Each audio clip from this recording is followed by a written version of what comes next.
Lovely runner के upcoming episode 13 में हम देखेंगे कि सुंजय और इमसोल साथ में अच्छा टाइम स्पेंड करते हैं, अम्यूजमेंट पार्क जाते हैं।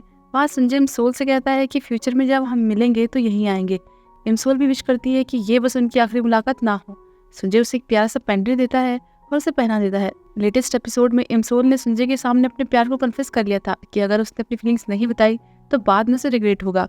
अगले दिन वापस आते हुए इमसोल ऐसे प्रिटेंड करती है जैसे वो फ्यूचर में चली गई। ये सब उसका प्लान था, सुंजय को खुद से दूर रखने का, उसे सेफ रखने का। अब वो खुद ही अपनी किस्मत से लड़ेगी। वहीं वापस आने पर इमसोल की माँ सुंजय से पूछती है कि मेरी बेटी कहाँ है। उनसे बात करने के बाद सुंजय समझ जाता है कि इमसोल वापस नहीं गई, वो बस दिखावा कर रही थी। तो वो भी उसे बचाने उसी अंडर कंस्ट्रक्शन बिल्डिंग के पास पहुंच जाता है।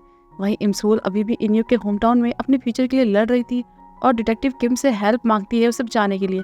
इस बीच एक शेडो में देखकर लग रहा था कि योंगसू ने इमसोल को पकड़ लिया है, लेकिन शायद वो खुद को बचा देती है। इमसोल के कहने के बाद डिटेक्टिव किम अपने ऑफिसर के साथ उस लोकेशन पर पहुंच तो जाते हैं, लेकिन योंगसू ने नहीं मिलता। वहीं सुंजय को डर है कि कहीं इमसोल का फ्यूचर बदल तो नहीं गया।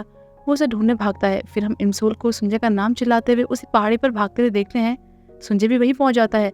इसके बाद फ्यूचर के एक सीन में वो गिरती हुई बर्फ को देखकर कहती है कि शायद हम कभी मिले ही ना होते। उसकी बातों से लग रहा था कि ये सफर उसके लिए कितना पेनफुल रहा होगा। साथ ही ऐसा लगता है कि पास्ट में किसी एक्सीडेंट की वजह से फिर से उसके पैर इंजर्ड हो गए हैं। एक स्पॉइलर फोटो में वो व्हीलचेयर में भी दिखाई दे रही है।